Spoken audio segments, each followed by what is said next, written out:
Hi guys, in this video I'm going to show you guys how you can use the Runaway Aurora filter.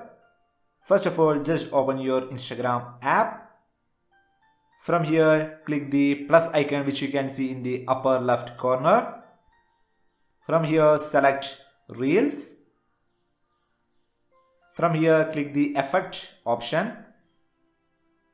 And from the effect section, swipe to right.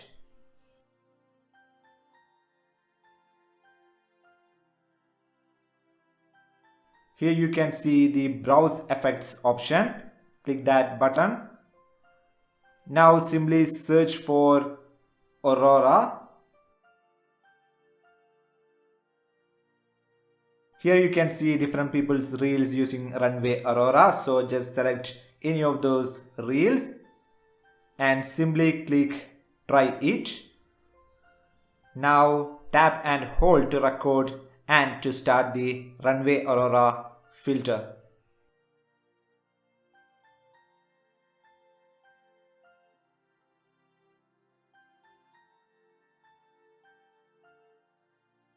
Now you can use it to your story, your reels, or you can save it to your gallery.